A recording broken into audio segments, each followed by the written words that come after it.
Hello student, let us start our first question of this question paper. So that question is given as a spring block system in which a block is stretched up to the displacement x. तो अगर इसको जैसे ही force लगा के हम इतना दूरी पे ले आते हैं तो इसके अंदर स्प्रिंग फोर्स जनरेट होता है जिसे हम टेंशन इन स्प्रिंग कहते हैं। तो ये जो टेंशन इन स्प्रिंग है यानी कि स्प्रिंग फोर्स की वैल्यू जो होती है वो बेसिकली हमें बताया जाता है कि F इज इक्वल टू के इंटू एक्स होता है।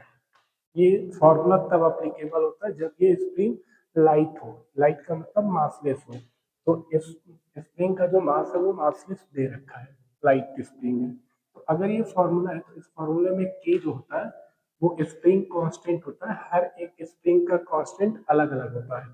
ये जो एक्स होता है ये एक्स बेसिकली किसी स्प्रिंग को उसके नेचुरल लेंथ से जितना हम स्ट्रेच करेंगे या फिर कंप्रेस करेंगे वही एक्स होता है। यानी कि अगर इस ब्लॉक को हम खींच के एक्स डिस्टेंस एक्सटेंड करते हैं तो वो एक्स होता है।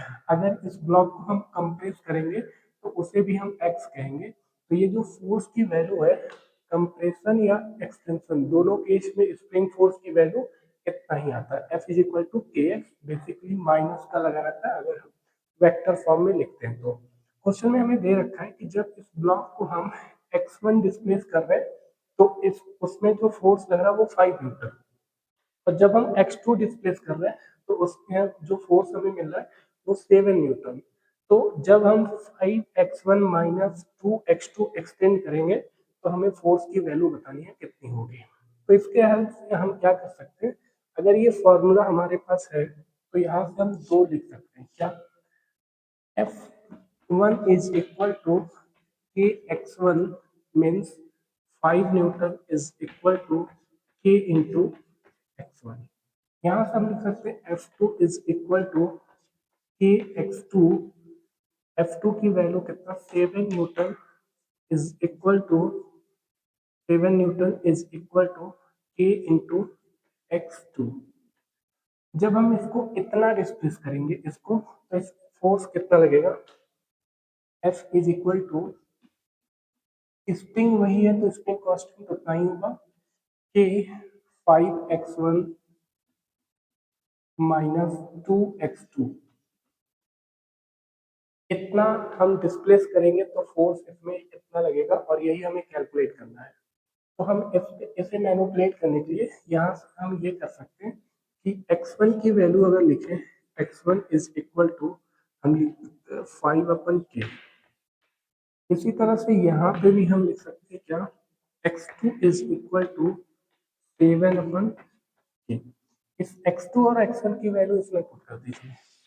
मीन्स अगर आप ध्यान से देखेंगे तो force is equal to k 5 और x1 की वैल्यू हम लिख सकते हैं, x1 की वैल्यू हम 5/k लिखेंगे। 5/k ये हमारे पास x1 की जगह हो गया -2 और x2 की जगह 7/k। 7/k।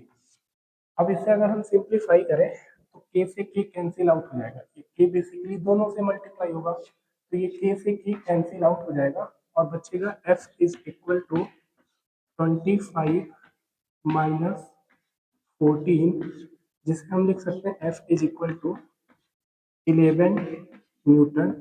और इसमें जो फोर्स की वैल्यू आएगी इतने डिस्प्लेस करने पे force is equal to 11 newton, जो आपको ऑप्शन 1 में मैच करेगा।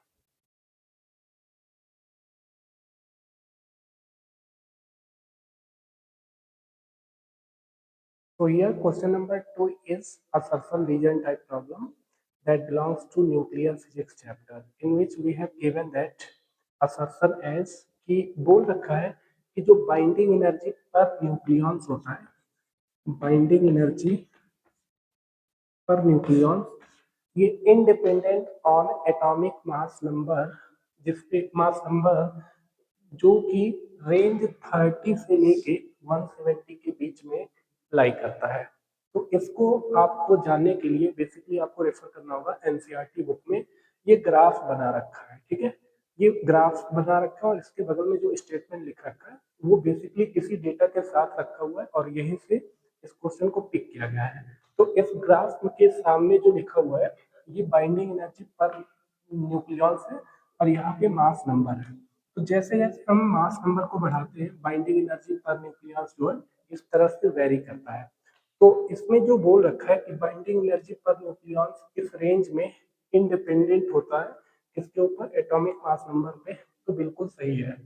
अगर हम एटॉमिक मास नंबर 30 देखें तो कहीं यहाँ पे है और 170 कहीं यहाँ पे है और यहाँ से यहाँ ऑलमोस्ट जो है वो नेग्लिजिबल चेंज हो रहा है। अगर नेग्लिजिबल चेंज हो रहा है तो हम ये बोल सकते हैं कि ये एटॉमिक मास नंबर के ऊपर डिपेंड नहीं कर रहा है और ये स्टेटमेंट बिल्कुल लिखा हुआ है, तो इसलिए ये बिल्कुल असर्शन जो है ट्रू है। जो रीजन में दे रखा है, जो रीजन हमारे पास उसमें लिखा हुआ है nuclear force is long range force, ये एब्सोल्युटली रॉन्ग है क्योंकि न्यूक्लियर फोर्स जो होता है वो एक तो एटम के अंदर होता है और तब आता है जब उसमें जो डिस्टेंस बिटवीन टू पार्टिकल जो है वो फर्मियॉन्स के रेंज में होते हैं, यानी कि 10⁻⁻15 मीटर के दायरे में जब आते हैं तब जाके न्यूक्लियर फोर्स इंट्रोड्यूस होता है। तो इसलिए इसके करस्पॉन्डिंग में आप ऑप्शन 3 टिक कर सकते हैं।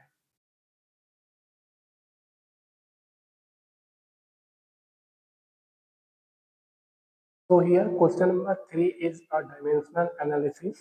So we have to match the corresponding option of list 1 to list 2. इसमें अगर हमें डायमेंशनल फॉर्मूला निकालना है बाकी पैरामीटर्स के तो सबसे पहले हम चेक करेंगे मैग्नेटिक फील्ड का। अगर मैग्नेटिक फील्ड का अगर डायमेंशन आपको कैलकुलेट करना है तो एक फॉर्मूला याद होना चाहिए कि किसी भी कंडक्टर को अगर हम किसी मैग्नेटिक फील्ड में रखते हैं तो उसके ऊपर फोर्स लगता है बी आई एल के बराबर। आईपीएल बोले या बिल बोले ऐसे याद रखते हैं कि magnetic force on any straight wire of length having L और करंट फ्लो करता आई, तो मैग्नेटिक फील्ड की जो रीजन होता है वो बी है तो उसके ऊपर इतना फोर्स लगता है। यहाँ से हम बी की वैल्यू निकाल सकते हैं, डायमेंशन निकाल सकते हैं। कैसे? बी इज इक्वल टू लिखेंगे फोर्स का कितना एम एन टी पे पावर -2 और करंट नीचे आएगा यानी कि एम्पियर ए और लेंथ नीचे आएगा एल। एल से एल कैंसिल आउट हो जाएगा तो बचेगा कितना एम ए पे पावर -1 और टी पे पावर -2। ठीक है, इसमें जो है हमारे पास ये सेकेंड रोमन नंबर में लिखा हुआ है वो मैच कर रहा है, तो इसके करस्पॉन्डिंग में और चेक करते हैं, बाकी और देखते हैं। इसके बाद अगर हम निकालें मैग्नेटिक मोमेंट का, मैग्नेटिक मोमेंट को हम कैपिटल एम से रिप्रेजेंट करते हैं और इसकी वैल्यू अगर कैलकुलेट करनी है तो इसका फॉर्मूला आपको याद होना चाहिए। Magnetic moment is equal to I N A, I N A, I N A.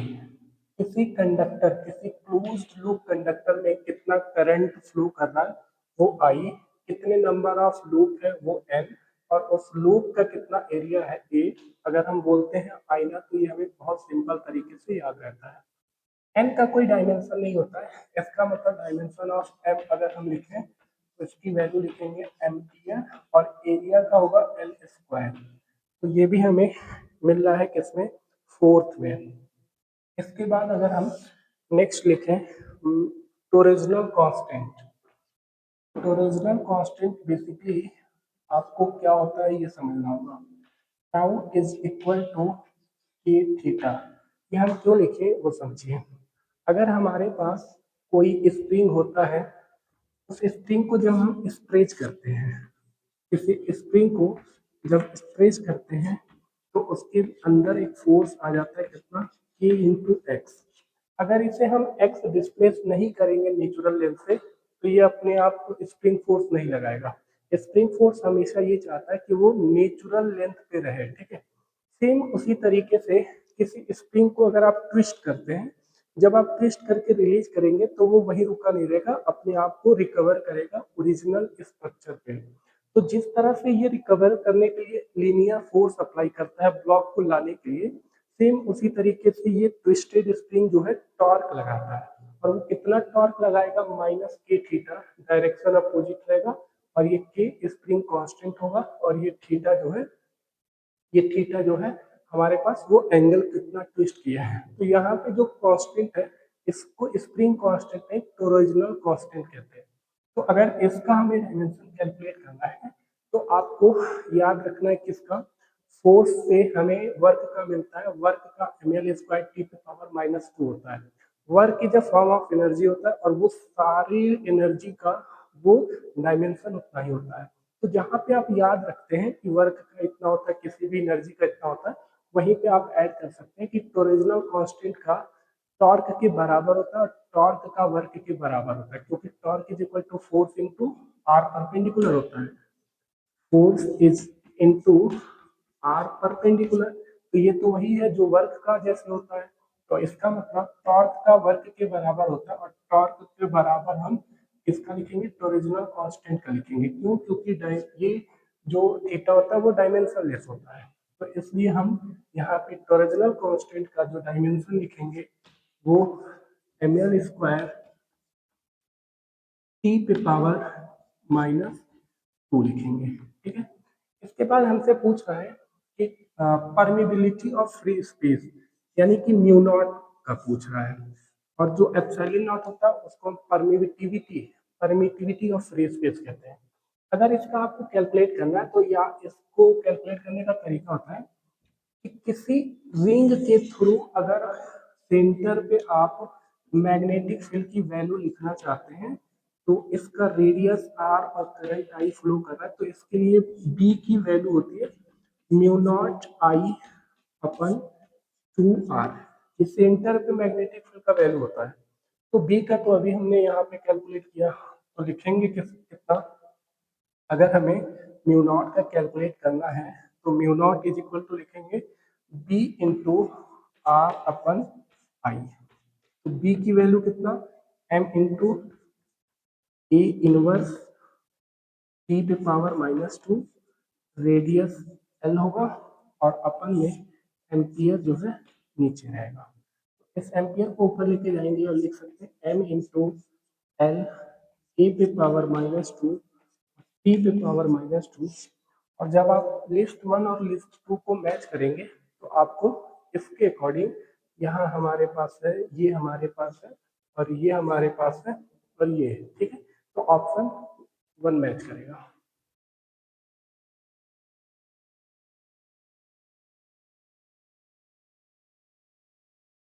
So this question number 4 is from refraction chapter, that is the topic name is prism. So यहाँ पे हमें एक प्रिज्म दे रखा है, डायग्राम नहीं है, डायग्राम अपनी तरफ से बनाना है। ठीक है, वहाँ पे स्टेटमेंट केवल बोल रखा है। तो ये जो प्रिज्म है इसका रिफ्रैक्टिव इंडेक्स √3 दे रखा है। जब ये इंसिडेंट रे ऐसे जाता है तो इसको सीधे जाना चाहिए था, अगर ये प्रिज्म नहीं होता तो ये सीधे जाता, और सीधे जब जा रहा है तो जैसे ही प्रिज्म को हम इंसर्ट कर रहे हैं ये जो रे है वो इस तरह से पास होगा।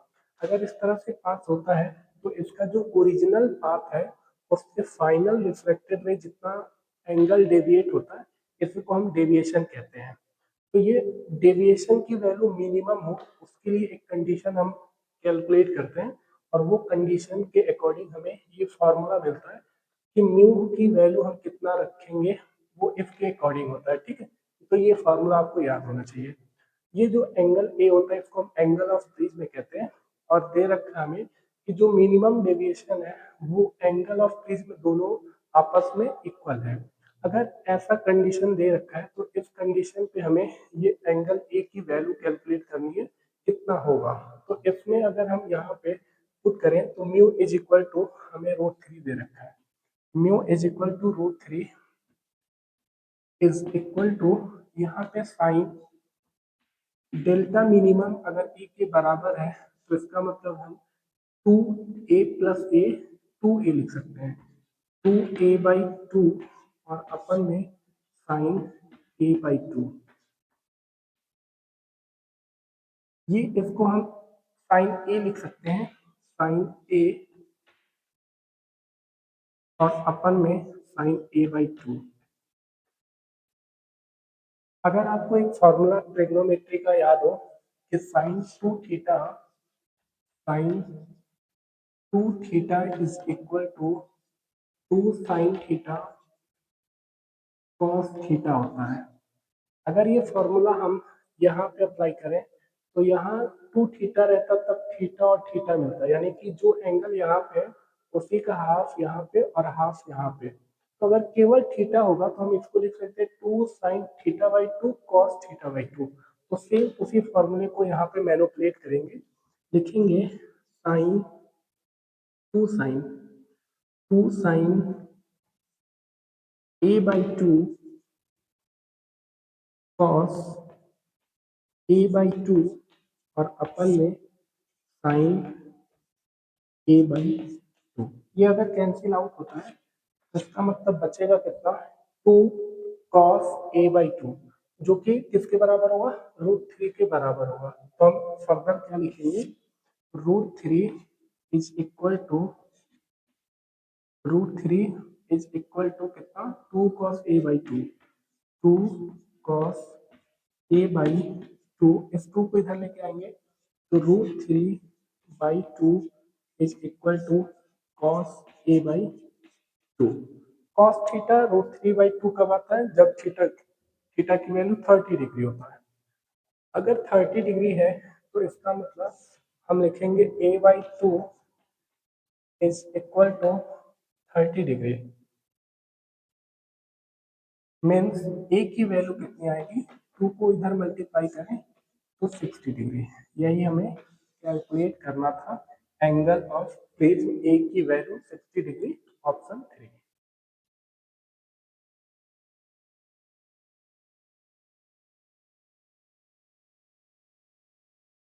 Now question number 5 is from electrostatic chapter, in which 2 point charges are given such that they are placed at the coordinate of x-axis।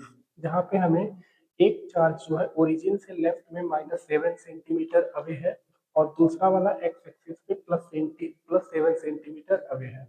इन दोनों पॉइंट चार्ज के जो सिस्टम का कॉम्बिनेशन है, उस सिस्टम की वजह से हमें पोटेंशियल एनर्जी की वैल्यू कैलकुलेट करनी है। तो आपको याद होना चाहिए कि 2 पॉइंट चार्ज सिस्टम के लिए पोटेंशियल एनर्जी का फार्मूला जो होता है वो Q1 Q2 अपन R होता है, ठीक है।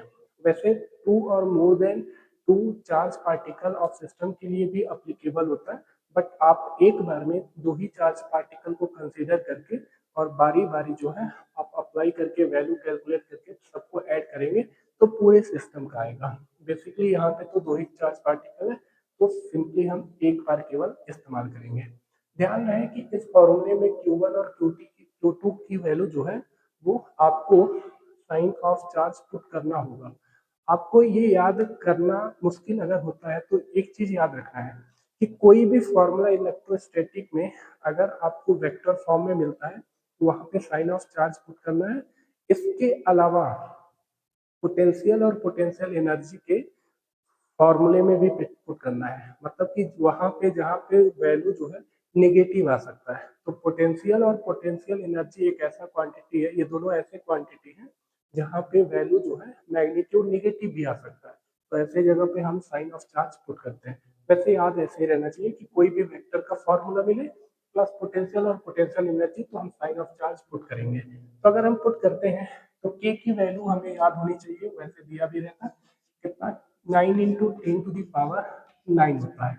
ये वैल्यू जो है अगर याद है तो अच्छी बात होती है, अदरवाइज एप्सिलॉन नॉट की वैल्यू आपको दे रखा है तो 1/4 पाई एप्सिलॉन नॉट आपको मल्टीप्लाई करने में टाइम लगेगा। इंटू Q1 अगर हम करते हैं, किसी को Q1 बोल सकते हैं, किसी को भी हम Q2 बोल सकते हैं। तो 7 इंटू 10⁻6 लिखेंगे, क्योंकि हमें SI यूनिट में पुट करना है तो ये माइक्रो को हमें कूलम में बनाना होगा। अगेन अगर हम इसको मल्टीप्लाई करें तो -4 इंटू 10⁻6 कूलम लिखेंगे।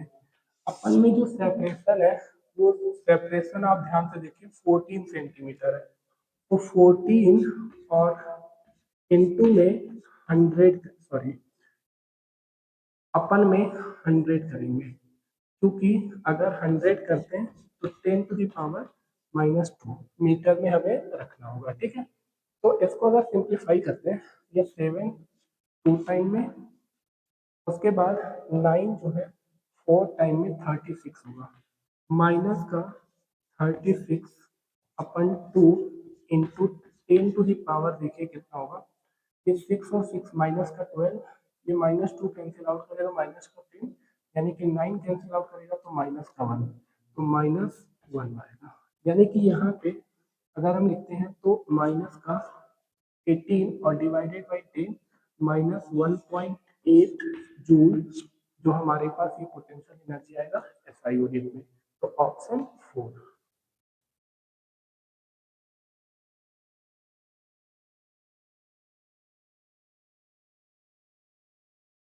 Question number 6 belongs to gravitational chapter in which we have given that कि यहाँ पे एक मून है जो अर्थ के अबाउट ये रेवोल्यूशन कर रहा है, जिसका टाइम पीरियड 27 डेज है, और उसके अर्थ से जो डिस्टेंस है वो हम उसको रेडियस ऑफ मून बोल रहे हैं।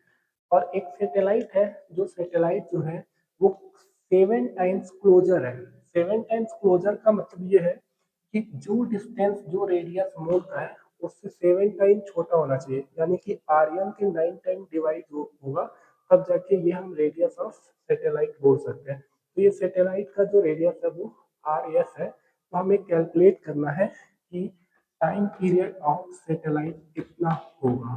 ठीक है, यहाँ पे अगर दे रखा है कि RS is equal to RM by 9 है, तो हम RM इज इक्वल टू लिख सकते हैं 9 टाइम्स RS। अगर ऐसा करते हैं तो हम कैलकुलेट कर सकते हैं। फिर हमें पता रहना चाहिए कि कैपिलस का थर्ड लॉ जो होता है वो टाइम पीरियड के रिगार्डिंग होता है, और उसमें बताया जाता है कि जो time period of revolution one revolution होता है वो स्क्वायर का जो टाइम होता है, स्क्वायर ऑफ टाइम पीरियड, वो directly proportional to cube root cube value of radius of that planet, यानी कि उस ऑर्बिट का हमें रेडियस। यहाँ से अगर हम लिखें तो इसका मतलब टाइम पीरियड फॉर मून का स्क्वायर जो है हम प्रोपोर्शनली कर सकते हैं किसके, आर्यन के प्रोपोर्शनल, आर्यन क्यूब। इसी तरह से अगर हम सैटेलाइट के लिए लिखते हैं तो time period for satellite is proportional to RS का क्यूब। जब भी प्रोपोर्शनलिटी साइन को हटाते हैं वहां पे एक कांस्टेंट इंट्रोड्यूस करेंगे, और वो कांस्टेंट अगर के बोलते हैं तो बेसिकली इन दोनों को डिवाइड करने से कैंसिल आउट हो जाएगा। तो TM by TS, TM by TS का स्क्वायर हम इक्वल टू लिख सकते हैं RM बाई RS का क्यूब। ये प्रोपोर्शनलिटी हटाने से इक्वल टू इसलिए आ गया क्योंकि यहाँ भी कांस्टेंट किया था, यहाँ भी कांस्टेंट किया था, तो वो के कैंसिल आउट हो जाएगा, इसलिए हम इक्वल टू के फॉर्म में लिख सकते हैं। अब हमें पता है RL is equal to 9 RS होता है, और हमें कैलकुलेट करना है TS, तो TS को सिंपली लिख सकते हैं TS इज इक्वल टू, इधर लिखा है TS square, TS square is equal to, इधर लेके आ गए अगर हम तो TM square into RS by RM cube. ठीक, अगर हम इस स्क्वायर को इधर भेजते हैं तो ये कैंसिल आउट हो जाएगा, और बचेगा क्या, TS is equal to TM, और इस ब्रैकेट में पावर लगेगा 3/2, क्योंकि जब 2 को इधर लाएंगे तो अंडर रूट बनेगा, अंडर रूट को हम 1/2 बोलते हैं।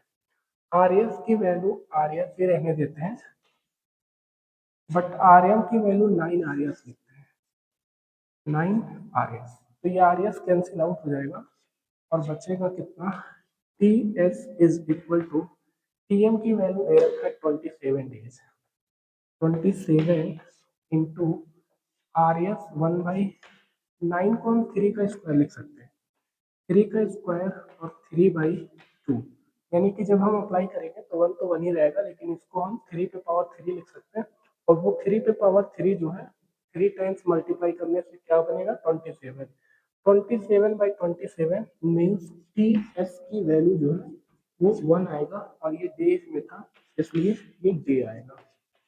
इसका मतलब जो सैटेलाइट का टाइम पीरियड होगा वो टाइम पीरियड यानी कि एक दिन में एक चक्कर लगाएगा, जो आप इसको ऑप्शन 1 पे देख सकते हैं।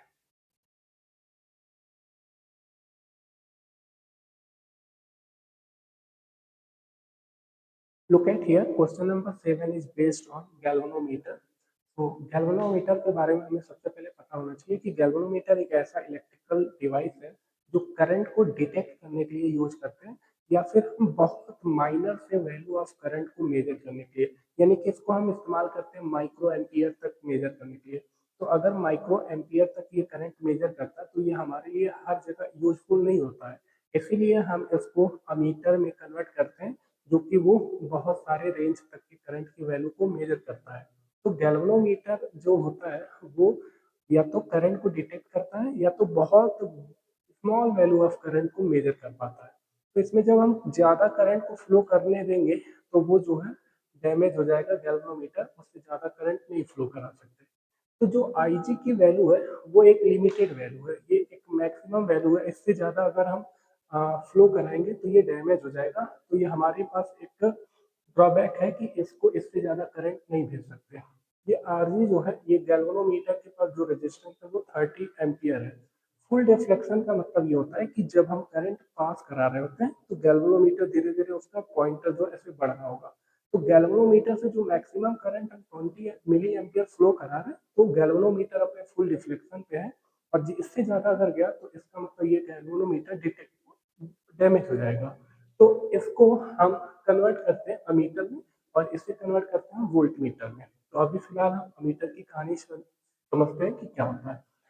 अगर हम चाहते हैं कि करंट की वैल्यू ज्यादा फ्लो करे, यानी कि I is equal to 3 ampere flow करे, तो हम इसकी जो रेजिस्टेंस है गैल्वेनोमीटर का उसका कम करेंगे। ठीक है, वो कैसे कम करेंगे? गैल्वेनोमीटर को अमीटर में बनाने के लिए शंट रेजिस्टेंस लगाते हैं। शंट का मतलब होता है पैरेलल, यानी कि एक पैरेलल रेजिस्टेंस लगाएंगे, जो कि ये पैरेलल रेजिस्टेंस जो आर एस की वैल्यू होगी वो बहुत ही लो होनी चाहिए, क्योंकि अगर ये इसके पास रेजिस्टेंस इतना है और ये अगर कम है, तो जब दोनों लोगों का आर इक्विवेलेंट कैलकुलेट करेंगे तो आर इक्विवेलेंट पैरेलल कॉम्बिनेशन में मिनिमम से भी कम आता है।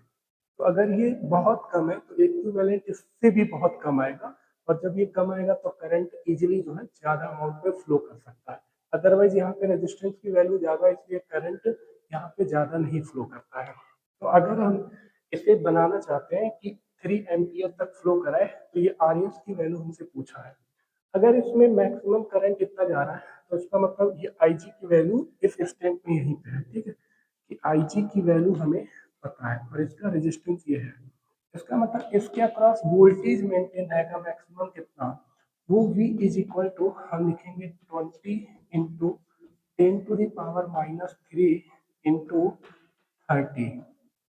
इसकी वैल्यू होगी 2 × 3 6, और जीरो जीरो कैंसिल आउट -1, यानी कि 0.6 वोल्ट हमारे पास ये वोल्टेज। मतलब कि जब आप करंट 3 एम्पियर फ्लो करा रहे होंगे मेजर करने के लिए, तो इसके पास वोल्टेज मेंटेन होना चाहिए कितना, 0.6 वोल्ट। अगर ये हमें V पता है तो इसका मतलब हम ये आर एस की वैल्यू कैलकुलेट कर सकते हैं। क्यों? क्योंकि जब ये ऐसे फ्लो कर रहा है V is equal to I into R. V is equal to I into R equivalent। समझिए, ये हमें पता है I, हमें पता है वोल्टेज पैरेलल में है दोनों लोग, तो जो वोल्टेज इसके अक्रॉस 0.6 उतना ही वोल्टेज यहाँ पे भी, और दोनों के कॉम्बिनेशन के भी उतना ही वोल्टेज, तो 0.6। और ये दोनों का अगर हम आर इक्विवेलेंट कैलकुलेट करते हैं तो 0.6 इज इक्वल टू लिख सकते हैं हम आई की वैल्यू कितना, 3। और पैरेलल कॉम्बिनेशन में जब दो रेजिस्टेंस होते हैं तो R1 इंटू R2 अपन R1 प्लस R2 करते हैं, यानी कि RS इंटू, और G की वैल्यू है 30, और अपन में दोनों को ऐड करेंगे, यानी कि RS प्लस 30। इस इक्वेशन को सॉल्व करेंगे तो हमें आर एस की वैल्यू मिल जाएगी। कैसे मिलेगी देखिए, इस 3 को इधर लाइए, डिवाइड कर दीजिए तो 0.2 लिख सकते हैं। 0.2 is equal to 30 into R S, 30 into R S अपन 30 plus R S, 30 plus R S, इसे इधर मल्टीप्लाई करिए तो 0.2 30 से मल्टीप्लाई करेंगे तो 6 आएगा प्लस 0.2 आर एस होगा और इज इक्वल टू लिखेंगे 30 into R S, 30 into R S. ठीक है, अगर हम इसे इधर लेके जाते हैं तो 6 is equal to 30 minus 0.2 into R S लिखेंगे। इसे सिंप्लीफाई करें तो R S is equal to 6/29.8 लिखेंगे। अगर इसे हम सॉल्व करें तो R S is equal to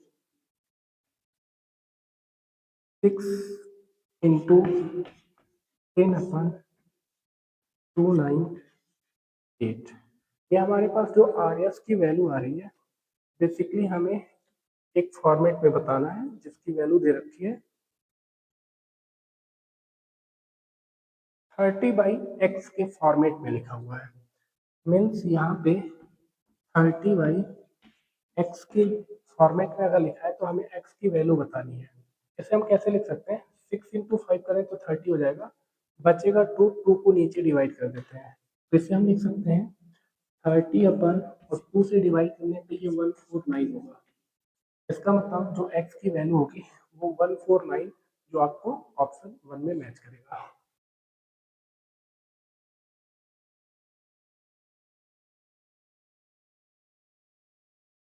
again question number 8 is from electrostatic chapter. तो इस क्वेश्चन में हमें एक डाइपोल का फॉर्मेशन दे रखा है, क्योंकि देख सकते हैं इक्वल एंड अपोजिट चार्जेस जो है वो कुछ सेपरेशन पे रखे हुए हैं और वो सेपरेशन बहुत स्मॉल है, तो बेसिकली ये डाइपोल ही होगा। तो इस डाइपोल को इलेक्ट्रिक फील्ड में इतना रखा हुआ है स्टेबल इक्विलिब्रियम पे। स्टेबल दो तरह का इक्विलिब्रियम होता है, स्टेबल अनस्टेबल।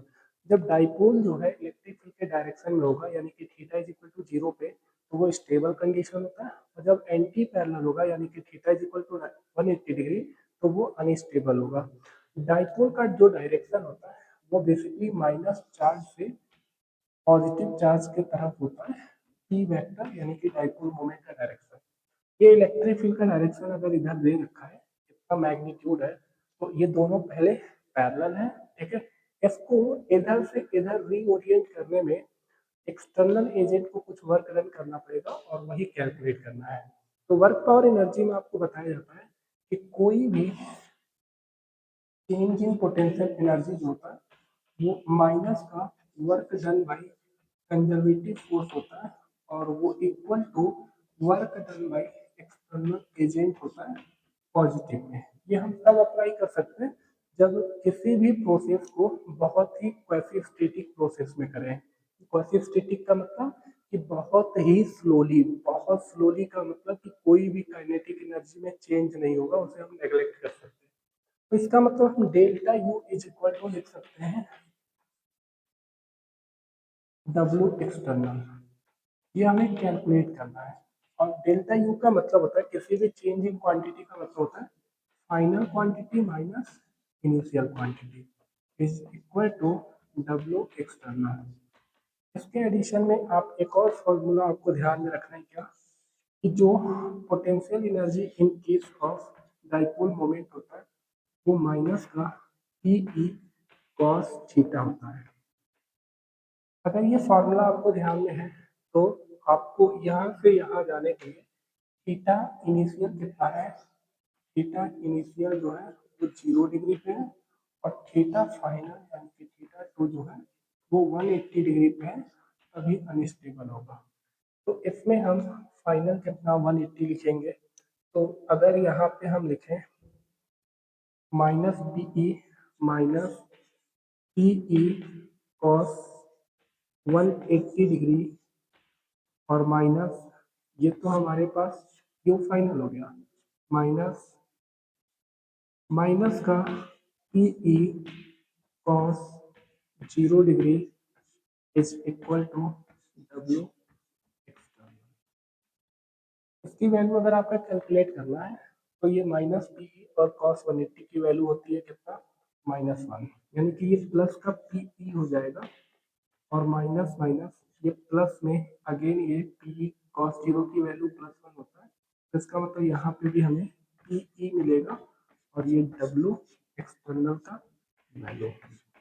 इसका मतलब हम 2p लिख सकते हैं। जैसे अगर हम 2pe लिखें तो W external is equal to 2pe। अब हमें सबकी वैल्यू पता है, p is equal to basically q into separation होता है, तो पुट करते हैं यहाँ पे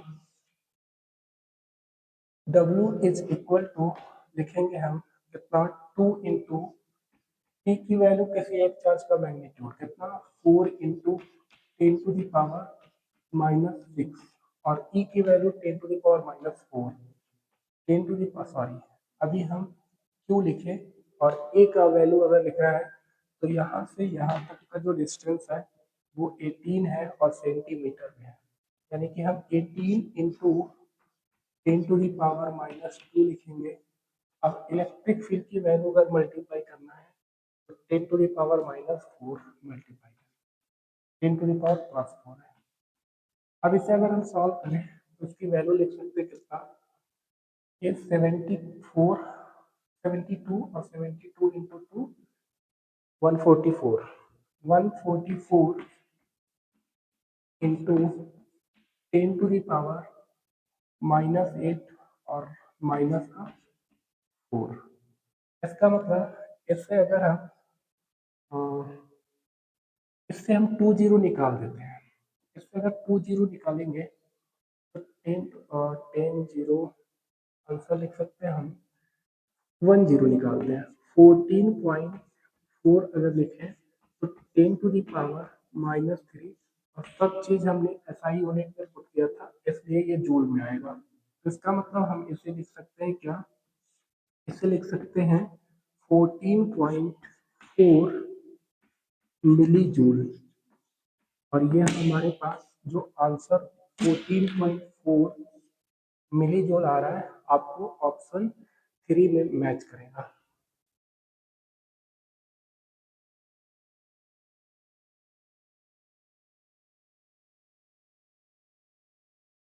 अब हमारे पास ये क्वेश्चन नंबर 9 है जो फ्लूइड मैकेनिक्स चैप्टर से है, जिसमें हमें एक पाइप दे रखा है और दो कंडीशन दे रखा है। एक बार वाल्व को क्लोज रखने के बाद जो है प्रेशर गेज से प्रेशर को मेजर करता है तो उस प्रेशर को P1 बोल रहा है। प्रेशर गेज एक डिवाइस होता है जिससे हम वैल्यू ऑफ प्रेशर को मेजर करते हैं। तो P1 है कब, जब वॉल क्लोज है, जब वॉल क्लोज रहेगा तो वाटर जो है फ्लो नहीं करेगा तो उसमें वेलोसिटी जो है जीरो रहेगा। तो इसके कोरस्पॉन्डिंग में वेलोसिटी जो है लिक्विड का वो इज इक्वल टू जीरो है। जब वॉल को ओपन कर दे रहा है तो प्रेशर को मेजर करने पे वैल्यू P2 आ रहा है और उस समय वेलोसिटी जो है नॉट इक्वल टू जीरो होगा। तो ये जो वेलोसिटी है वो इसके प्रोपोर्शनल होगा, वो हमें कैलकुलेट करना है और आपको ये ऑप्शन में P1 और P2 के टर्म में दिख रहा होगा। बेसिकली ये क्वेश्चन जो है बर्नौली प्रिंसिपल के ऊपर है। बर्नौली प्रिंसिपल से हमें ये इक्वेशन मिलता है जो कि अगर किसी किसी सेक्शन के थ्रू लिक्विड फ्लो कर रहा हो, हाइट में वेरिएशन हो, डेंसिटी यूनिफॉर्म हो और अगर हमारे पास वेलोसिटी भी है लिक्विड का, तो ये हम अप्लाई करते हैं किसी भी दो पॉइंट पे।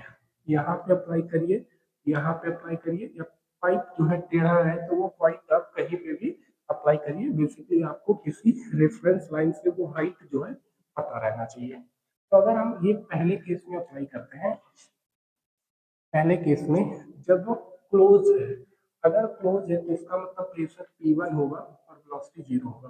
मीन्स हम P1 plus rho g h is equal to plus zero is equal to constant बोलेंगे। कॉन्स्टेंट ये हमारे पास जब कब है, जब वॉल जो है क्लोज था, क्लोज, और जब वॉल जो है ओपन रहेगा, ओपन पे अगर हम इसी इक्वेशन को अप्लाई करेंगे तो P2 plus rho g h plus half rho v square is equal to constant. यानी कि जब ओपन करने के बाद हमें ये इक्वेशन मिला है तो ये दोनों कंडीशन जो है इक्वल होंगे क्योंकि एक ही कांस्टेंट के बराबर है। ठीक है, अगर एक ही कांस्टेंट के बराबर है तो इन दोनों को हम इक्वेट कर सकते हैं, ये टर्म और ये टर्म को हम इक्वेट कर सकते हैं। तो लिख सकते हैं हम P1 plus rho g h is equal to P2 plus rho g h plus half rho v square. अगर ऐसा है तो ये कैंसिल आउट हो जाएगा, तो P2 को इधर लेके आएंगे तो P1 minus P2, P1 minus P2 is equal to हमें हाफ रो वी स्क्वायर दिखेगा। इस 2 को इधर लाए, रो को डिवाइड करें, हम लिख सकते हैं इसको basically v is equal to, समझिए 2 into 2 by rho into P1 minus P2, और इसे अगर हम अंडर रूट में, क्योंकि स्क्वायर इधर चला जाएगा, तो यहाँ पे 2 कांस्टेंट है, डेंसिटी ऑफ लिक्विड कांस्टेंट है, तो बचा P1 माइनस P2। इसका मतलब जो वेलोसिटी है वो directly proportional to under root P1 minus P2, जो कि आपको ऑप्शन 4 में दिख जाएगा।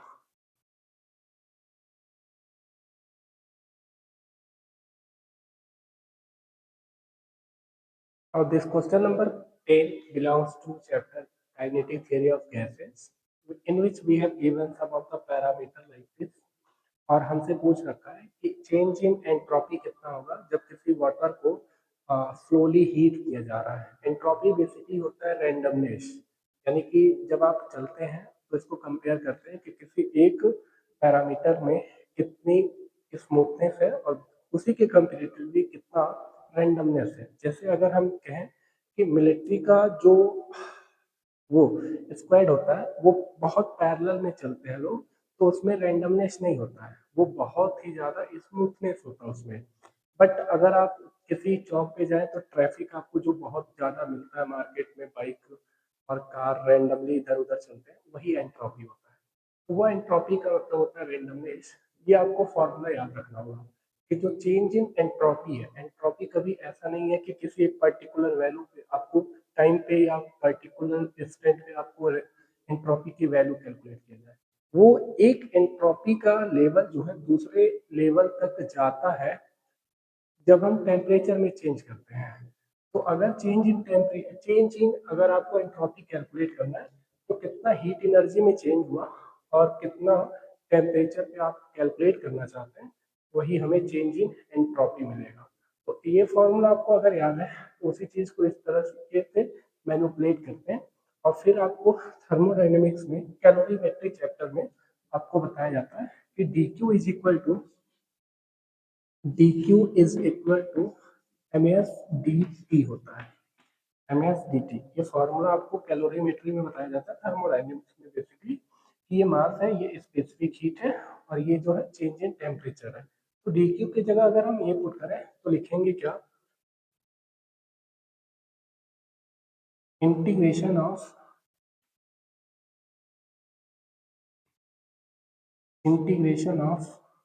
dq यानी कि m, और ये s का मतलब होता है स्पेसिफिक हीट ऑफ वाटर, इसकी वैल्यू दे रखा है 1, तो यहाँ पे हम 1 लिखेंगे। उसके बाद dt है और अपन में t है, और ये चेंज इन एंट्रोपी के बराबर है। तो अगर इसे हम देखें तो मास कांस्टेंट है वो बाहर आ जाएगा और बचेगा इंटीग्रेशन में dt अपन p is equal to delta s। ये जो टेम्परेचर है वो चेंज हो रहा है टी इनिशियल से टी फाइनल तक, यहाँ से इनिशियल टेम्परेचर से फाइनल टेम्परेचर जा रहा है। इसका इंटीग्रेशन हम करते हैं तो ln t आएगा, means m into ln t, और इसे लोअर लिमिट में t initial t final is equal to delta s। अगर इसे हम इंटीग्रेट करें तो इंटीग्रेशन हो गया अपर लिमिट और लोअर लिमिट, तो ln t final minus ln t initial आएगा, और ln a by a minus b का फॉर्मूला था ln a by b, means हम लिख सकते हैं m into ln t final upon t initial is equal to delta S. ये जो आपके पास change in temperature, change in entropy का एक्सप्रेशन आता है, वो आपको ऑप्शन 4 में दिख जाएगा।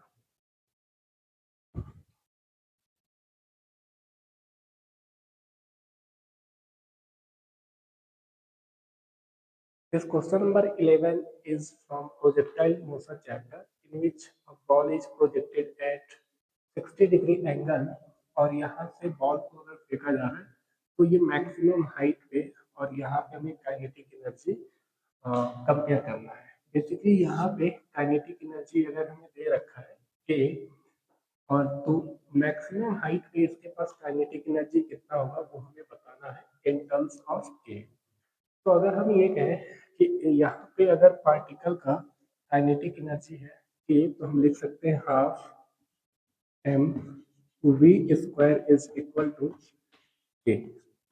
वेलोसिटी वी दे नहीं रखा है, वो हम अपनी तरफ से एज्यूम कर रखे हैं। तो वी को हम के टर्म में लिखें अगर, तो V square is equal to लिख सकते हैं 2k by M. It means V is equal to under root 2k by M. जब पार्टिकल यहाँ पे आएगा तो हमें एक चीज पता रहना चाहिए हमेशा कि प्रोजेक्टाइल मोशन में हम दो कंपोनेंट तोड़ते हैं, एक हॉरिजॉन्टल और एक वर्टिकल। पार्टिकल का जो वर्टिकल मोशन है वो धीरे धीरे धीरे धीरे वेलोसिटी जीरो होता है, जबकि जो हॉरिजॉन्टल वेलोसिटी है वो हमेशा कांस्टेंट रहता है। यानी कि इसका अगर दो कंपोनेंट तोड़ते हैं, एक इधर और एक ऊपर, तो इधर कितना v cos 60 डिग्री और इधर आएगा v sin 60 डिग्री। बट ये आते आते मैक्सिमम हाइट पे जीरो हो जाएगा, तो इसके पास बचेगा केवल हॉरिजॉन्टल कंपोनेंट, जिसे हम लिखेंगे कितना v cos 60 डिग्री। अगर इतना है तो हम यहाँ का अगर काइनेटिक एनर्जी बोलते हैं K2, यहाँ पे अगर हम K2 बोल रहे हैं तो इस K2 की वैल्यू लिखना है अगर K2 is equal to half into M into और V2 का स्क्वायर, यानी कि यहाँ का वेलोसिटी का स्क्वायर। अगर हम ऐसा करते हैं तो हाफ इंटू मास एम उतना ही और V2 कितना होगा V cos 60 का स्क्वायर। इसका मतलब हाफ इंटू एम इंटू और v की वैल्यू v स्क्वायर लिख रहे हैं, यानी कि हम v स्क्वायर को सिंपली 2k बाई एम लिख सकते हैं। 2k by M into cos theta, cos 60 कितना 1/2 होता है और इसको हम 1/2 का स्क्वायर लिखेंगे। यहाँ से सिंपली हम 2 से 2 कैंसिल आउट कर सकते हैं और m से m कैंसिल आउट हो जाएगा, बचेगा k और अपन में 4। इट मीन्स जो यहाँ पे पार्टिकल के पास काइनेटिक एनर्जी होगा वो यहाँ की काइनेटिक एनर्जी के डिवाइडेड बाई 4 टाइम होगा। तो ये kinetic energy at maximum height K2 है और ये आपको ऑप्शन 1 में मिल जाएगा।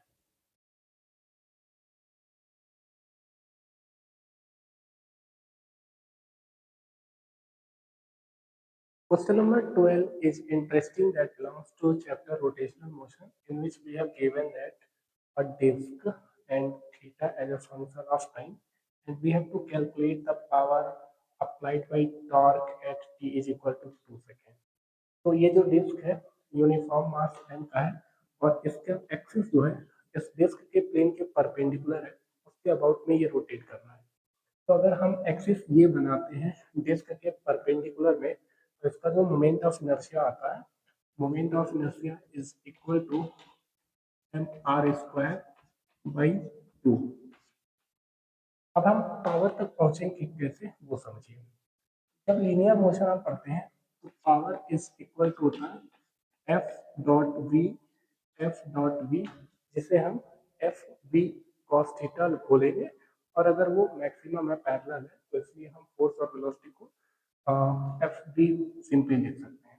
इसे हम F into dx by dt भी लिख सकते हैं। अब ये लीनियर मोशन होता है तो तब होता है वहाँ पे फोर्स होता है, डिस्प्लेसमेंट x होता है और टाइम t है। यही सेम चीज हम अप्लाई करते हैं रोटेशनल मोशन में, टेबल बनवाया जाता है तो कंपेरेटिवली उसी के कई सारे फॉर्मूला जो है वो मैच करता है ऑलमोस्ट 99%। तो अगर हम पावर इन रोटेशनल मोशन में लिखना चाहें तो P is equal to force की जगह रोटेशनल मोशन में टाउ होता है, चेंज इन डिस्प्लेसमेंट में चेंज इन एंगुलर पोजीशन होता है डी थीटा, और अपन में टाइम तो वही रहेगा। तो ये हमारे पास पावर आ गया। टॉर्क हमें कैलकुलेट करना है तो टॉर्क का एक फॉर्मूला आपको पता रहना चाहिए क्या, इस टॉर्क इज इक्वल टू होता है आई इंटू अल्फा। आई हमें पता है मोमेंट ऑफ इनर्शिया इतना है, अल्फा कहाँ से आएगा, अल्फा बेसिकली एंगुलर एक्सेलरेशन है।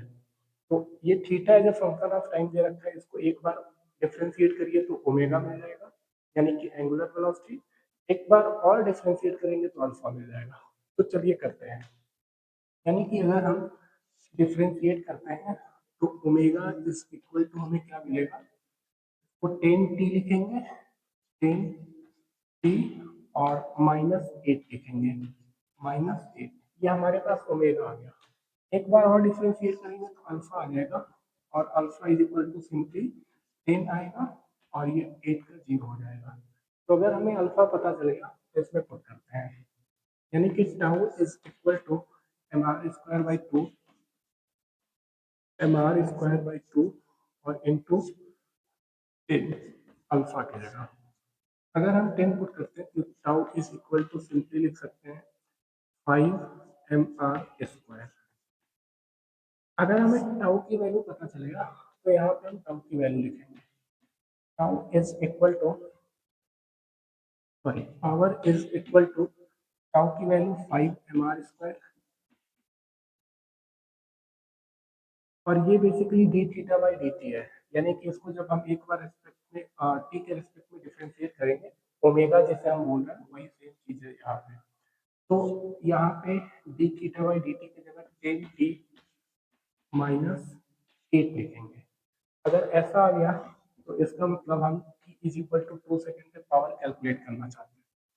Power at t is equal to 2 second is equal to 5mr², 5mr², और यहाँ पे 10 इंटू 2 माइनस 8, इसकी वैल्यू 20 -8 यानी कि 12, और 12 इंटू 5 60, 60 mr², यानी कि इसको जो रोटेट करने के लिए टॉर्क की रिक्वायरमेंट है वो टॉर्क हमेशा बदलता जा रहा है, नहीं बदल नहीं रहा है, टॉर्क जो है हमारे पास इतना आ रहा है। अगर ये टॉर्क है तो ये जो पावर अप्लाई कर रहा है at time t is equal to 2 second में वो 60mr², यानी कि ऑप्शन 3।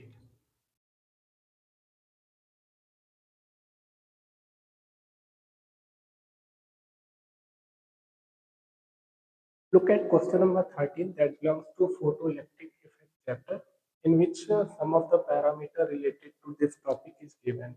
एक मेटेलिक प्लेट है, उस पर एक लाइट को इंसिडेंट करा रहा है, तो इलेक्ट्रॉन जब निकल रहा है तो उसके पास काइनेटिक एनर्जी जो होगा वो इलेक्ट्रॉन काइनेटिक एनर्जी लेके जाएगा। तो इस मेटेलिक प्लेट से जब हम निगेटिव पोटेंशियल को अप्लाई कर रहे हैं तो इसे रोकने के लिए हम 2 वोल्ट का स्टॉपिंग पोटेंशियल अप्लाई कर रहे हैं। तो हमें कैलकुलेट करना है कि अगर इसको रोकने के लिए स्टॉपिंग पोटेंशियल 2 वोल्ट की रिक्वायर्ड है तो इसके पास कितना वेवलेंथ होगा जब ये काइनेटिक एनर्जी लेके आ रहा होगा। वहां से हमें यहाँ पहुंचने के लिए सबसे पहले हमें इस चैप्टर में 2-3 फॉर्मूले बहुत सिंपल से दिए होते हैं वो याद होना चाहिए। सबसे पहला कि kinetic energy maximum is equal to Einstein का इक्वेशन होता है क्या, K max is equal to H C by lambda minus five. बहुत सिंपल सा ये इक्वेशन आता है, कैसे आता है, अगर कोई लाइट आ रहा है तो उसके पास फोटोन है, उस फोटोन के पास एनर्जी होता है जो हम कैलकुलेट कर सकते हैं एच सी बाई लैम्डा से, कि कितने वेवलेंथ का लाइट है, Planck constant speed of light in terms of wavelength. अगर वो फ्रीक्वेंसी के टर्म में लिखना हो तो H nu simply Planck constant into frequency, but हमें लैम्डा कैलकुलेट करना है इसलिए इसमें लिखे हैं। तो यहाँ पे H C by lambda minus five है। फिर हमें एक चीज और बताया जाता है कि अगर ये इलेक्ट्रॉन यहाँ से यहाँ जा रहा है तो according to conservation of energy in electrostatic chapter ये सारा का सारा kinetic energy electrostatic potential energy में कन्वर्ट हो जाएगा। तो वो पोटेंशियल एनर्जी हम कैसे लिख सकते हैं? हमें पता है V is equal to W by Q होता है, पोटेंशियल का ये डेफिनेशन होता है। और वर्क और एनर्जी में हमें बताया जाता है W is equal to change in potential energy होता है, यानी कि U बाई हम Q लिख सकते हैं। सिंपली हम U is equal to Q into V लिख सकते हैं। यहाँ पे चार्ज कोई और नहीं इलेक्ट्रॉन है, तो इसका मतलब charge on electron is equal to E। तो U इज इक्वल टू स्मॉल e इंटू V लिख सकते हैं। अब ये जो E इंटू वी है, पोटेंशियल कितना अप्लाई कर रहे हैं? 2 वोल्ट अप्लाई कर रहे हैं। तो यहाँ से हमें मिल जाएगा कितना? 2E हम पोटेंशियल एनर्जी जो है ये सारा का सारा इलेक्ट्रॉन कन्वर्ट कर देगा काइनेटिक एनर्जी को अपने, तो वो हमें 2E के बराबर मिला है। यानी कि ये काइनेटिक एनर्जी को हम 2E के बराबर लिख सकते हैं, is equal to h3 by lambda को रहने देते हैं और माइनस आई वर्क फंक्शन की वैल्यू हमें दे रखा है 2.14। 2.14 है, इसको इधर लेके आइए, ये ई वी है, ठीक है, और ये भी हमें ई वी में ही मिलेगा बेसिकली ई वी। ये अगर इधर आएगा तो हम लिख सकते हैं H C by lambda is equal to, दोनों को ऐड कर दीजिए, तो 4.14 इलेक्ट्रॉन वोल्ट, यानी कि लेमडा इज इक्वल टू लिख सकते हैं H C by 4.14 electron volt. अब ये जो एच सी है ये प्लैंक कांस्टेंट और सी दोनों की वैल्यू गिवन भी है और आप लोग कैलकुलेट भी कर सकते हैं, लेकिन प्रॉब्लम यही है कि टाइम लगेगा 2-3 मिनट और प्लस एरर भी होने के चांस है। उससे बेटर होता है कि आप इसकी वैल्यू याद रखिए। तो इसकी वैल्यू दो तरीके से याद रखते हैं कि अगर हम एच सी को मल्टीप्लाई करते हैं, एच सी जो है या तो आप 1240 लिख सकते हैं या फिर आप 12,400 लिख सकते हैं। अगर आप 1240 को पुट करेंगे तो आपको वेवलेंथ का वैल्यू जो है नैनोमीटर में मिलेगा, और अगर आप 12,400 पुट करेंगे तो आपको वेवलेंथ की वैल्यू जो है वो एंगस्ट्रॉम में मिलेगा। तो हम नैनोमीटर में चाहते हैं ऑप्शन के अकॉर्डिंग, तो 1240 और अपन में 4.14 लिखते हैं, तो इसे मैनिपुलेट करने के लिए 100 से ऊपर नीचे मल्टीप्लाई करिए, यानी कि हम लिख सकते हैं इसको 124 100 से मल्टीप्लाई किए और एक जीरो पहले से है तो 1000, और अपन में यहाँ पे 414 हुआ। इसको अगर आप डिवाइड करेंगे तो 0.3 आएगा।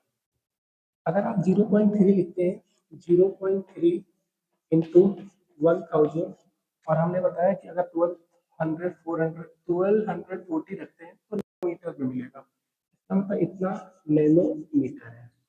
एक जीरो अगर आप सॉरी 1000 था, एक जीरो आप इसको देते हैं अगर, तो बेसिकली इसका मल्टीप्लाई करेंगे तो 300 आएगा। 300 नैनोमीटर आप जो है इस क्वेश्चन के ऑप्शन नंबर 2 में मैच कर सकते हैं।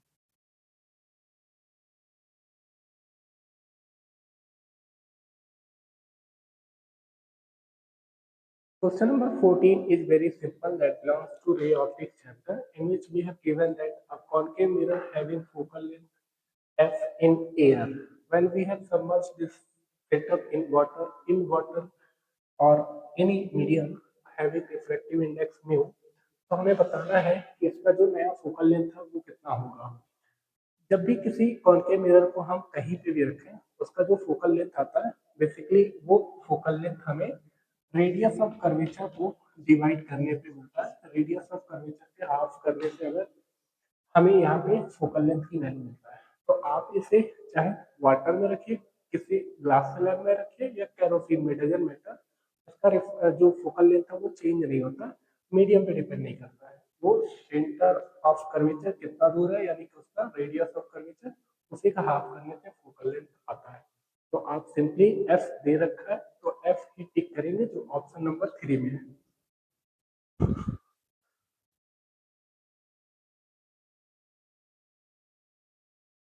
Question number 15 is again very simple, that belongs to electromagnetic wave chapter, in which the frequency of wave is given as 20 megahertz and the amplitude of electric field vector is 9.3 volt per meter.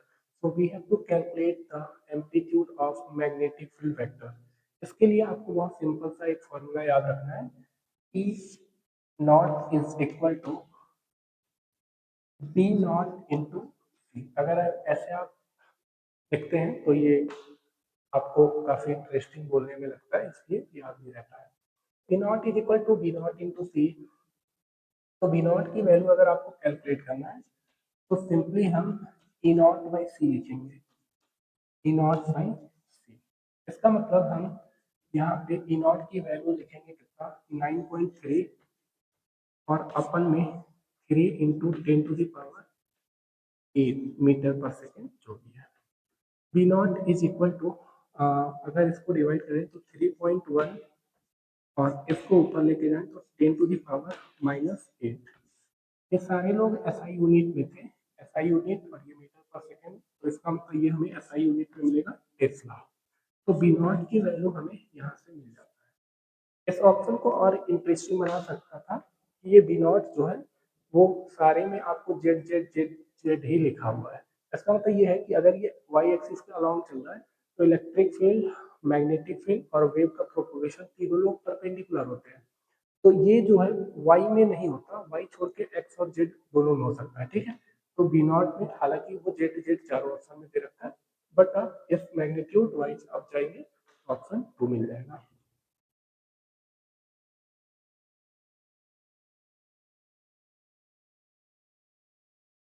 अब हम question number 16 देखते हैं, जो कि percentage error chapter से है, जिसमें हमें energy as a function of time दे रखा है। अल्फा और बीटा कांस्टेंट है, टी जो है वो टाइम है। यहाँ पे कुछ डेटा दे रखा है इससे रिलेटेड। मुझसे पूछा है कि maximum percentage error in energy कितना होगा at time T is equal to 5 second पे। परसेंटेज एरर इन अल्फा और टी की वैल्यू हमें दे रखा है, इसका हम बीच में हेल्प लेंगे। तो सबसे पहले हमारा ये प्रोसीजर कैसे होता है कि यहाँ तक पहुँचने का सबसे पहले तरीका ये होता है कि लॉग लेते हैं, किसी भी फंक्शन के रेस्पेक्ट में डिफरेंशिएट करते हैं और फिर हम उस उस एक्सप्रेशन तक जो है रीच करते हैं। तो समझिए, अगर हम लॉग लेते हैं दोनों तरफ, हमें दिखाई दे रहा है ई है तो एल एन मिलेंगे, बेस ई मिलेंगे, यानी कि L N E is equal to ये एक बार प्लस ये एक बार, क्योंकि अगर एल एन बी है तो L N A into P होता है L N A plus L N B, और ये पावर जो है वो बाहर आ जाता है, यानी कि 3 L N alpha minus beta T L N E. अब हम क्या कर रहे हैं कि यहाँ पे डिफरेंशिएट करेंगे। उससे पहले ये बता दें कि जब भी आपको मैक्सिमम परसेंटेज एरर निकालना होता है तो आपके एक्सप्रेशन में कभी भी नेगेटिव नहीं आना चाहिए, क्योंकि नेगेटिव आने से हम मैक्सिमम तक नहीं पहुंच पाएंगे, ठीक है, कहीं ना कहीं वो चूक जाएंगे। इसलिए ये जो है ये पॉजिटिव लिखेंगे। इसको बेटर अंडरस्टैंडिंग के लिए क्यों पॉजिटिव लिखें, आप जो है इससे जस्ट पहले वाले सेशन में वहां पे देख सकते हैं, उस वीडियो में हमने डिराइव कर रखा है। बीटा टी और यहाँ पे एल एन ई हो गया, एल एन ई की वैल्यू 1 होगा, तो ये सिंपली हम 1 लिख सकते हैं। तो हमारे पास बचा एल एन ई। अब हम डिफ्रेंशिएट करेंगे, किसी के भी रिस्पेक्ट में कर सकते हैं, कोई फर्क नहीं पड़ेगा, क्योंकि वो अल्टीमेटली कटने वाला है। यानी कि डिफ्रेंशिएट कर रहे हैं अगर हम एक्स के रिस्पेक्ट में, तो 1/e 1/x 1/e और D E by D x लिखेंगे इज इक्वल टू 3 इंटू 1/अल्फा और D alpha by D x, उसके बाद प्लस और बीटा इंटू टी, यानी कि यहाँ पे beta into D t by D x. ये डिनोमिनेटर में कैंसिल आउट हो जाएगा, इसीलिए हमने बोला था किसी के भी रिस्पेक्ट में करिए वो कैंसिल आउट हो जाएगा। तो हमारे पास बचेगा d E by E, d E by E is equal to 3/अल्फा 3d अल्फा बाई अल्फा, और उसके बाद प्लस में बीटा प्लस में बीटा डी टी। इसे जब हम इंटीग्रेट करेंगे तो वो बेसिकली डेल्टा बन जाएगा। तो इतना हम करने वाले नहीं है, सीधे हमें पता है कि यहाँ तक पहुंच जाएंगे, इंटीग्रेट करेंगे तो डी जो है डेल्टा बन जाएगा, तो कोई फर्क नहीं पड़ेगा, यहाँ पे पहुंच जाएंगे। वहां पहुंचने के लिए बेसिकली हमें 100 से अगर मल्टीप्लाई करना है तो दोनों साइड कर देते हैं, तो दोनों साइड 100 से मल्टीप्लाई करने पे ये भी होगा और यहाँ भी 100 से मल्टीप्लाई करेंगे। अगर ऐसा हो गया तो इसी की वैल्यू हमें कैलकुलेट करनी है, यानी कि ये एलएचएस है, यही वैल्यू हमें कैलकुलेट करना है। तो इधर हमें दिखाई दे रहा है ये जो है बेसिकली क्या है, D alpha by alpha into 100। इसका मतलब ये है कि ये परसेंटेज चेंज इन अल्फा है, जिसकी वैल्यू 1.2% दे रखा है। पर प्रॉब्लम ये है कि यहाँ पे परसेंटेज चेंज नहीं है, यहाँ पे हमें परसेंटेज चेंज इन टी दे रखा है। तो वहां से यहाँ मैनिपुलेट करना, बेसिकली देखिए ध्यान से कि हमें पता है कि d t by t is into 100 is equal to दे रखा है कितना, 1.6। इसको इधर लेके आइए, यानी कि डी टी की वैल्यू आप क्या लिख सकते हैं, 1.6 इंटू टी अपन 100। इसकी वैल्यू यहाँ पुट करिए, अगर यहाँ पुट करते हैं तो D t by 100, D t by D T की जगह इतना, तो इसका मतलब ये कैंसिल आउट हो जाएगा कितना, चलिए देखते हैं। डीई बाई ये वैल्यू हमें निकालना है, यहाँ पे लिखेंगे 3 इंटू और कितना 1.2%, 1.2, ये वैल्यू हमें परसेंट में मिलेगा, प्लस बीटा की वैल्यू भी दे रखा है 0.3, 0.3, और इसकी वैल्यू जो है ध्यान से देखिए D T into 100, D T की वैल्यू अगर हम 1.6 इंटू टी अपन 100 करते हैं तो 1.6 इंटू टी, 1.6 इंटू टी, और 100 से 100 कैंसिल आउट हो जाएगा, 100 से 100 कैंसिल आउट हो जाएगा, बचेगा इतना। At time T is equal to 5 second हमें इसीलिए दे रखा है क्योंकि टी की वैल्यू यहाँ पे 5 पुट करेंगे, तो इसे लिखेंगे कितना, इसके 3.6 और प्लस में 0.3 इंटू कितना, टाइम की वैल्यू है 5 सेकेंड, 1.6 इंटू 5 करेंगे तो इसकी वैल्यू आएगी 8। अगर 8 आएगा तो इसको मल्टीप्लाई करेंगे तो 2.4 आएगा, तो इसका मतलब 2.4 और 3.6, जिसे हम लिखेंगे 4 और 6, यानी कि 6% जो है हमारे पास आंसर है, और ये आपको ऑप्शन 2 में दिख जाएगा।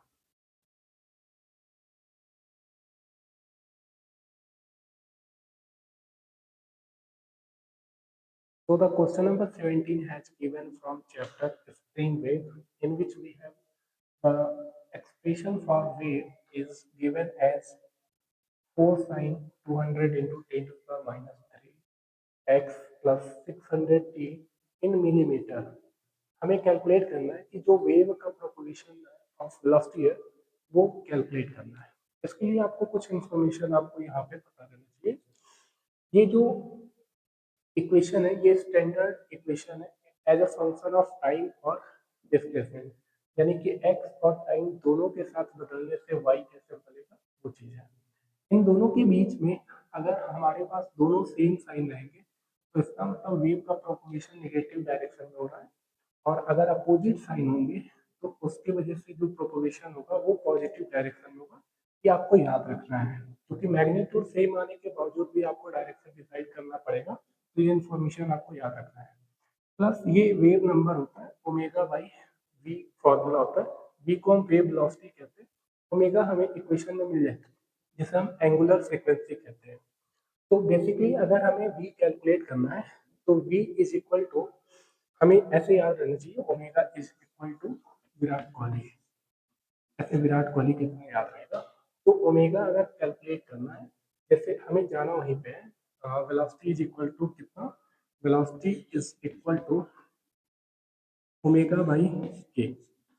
ओमेगा की वैल्यू हम कंपेयर करके कैलकुलेट कर सकते हैं, टाइम का फंक्शन है का 600, ये लोग इधर उधर हो सकते हैं, तो आपको हमेशा फंक्शन ऑफ टाइम और फंक्शन ऑफ एक्स ही बताएगा कौन के है और कौन ओमेगा है। यानी कि ओमेगा की वैल्यू 600 है, और हमारे पास जो के की वैल्यू है वो के की value 20 into 10 to the power -3।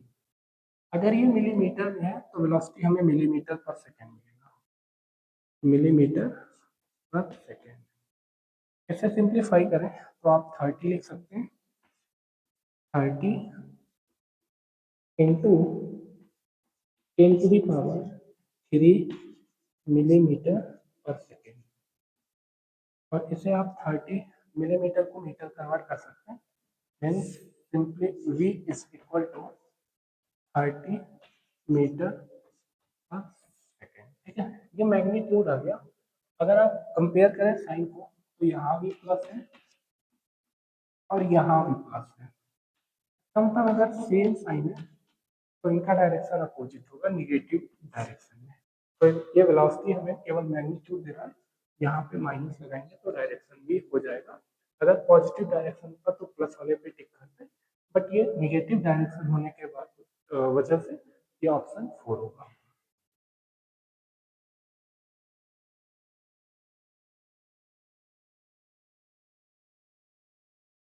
80 number question belongs to thermodynamics chapter, in which we have given the PV diagram. So we have to calculate work done in the process that going from point A, B to A, B, C, D.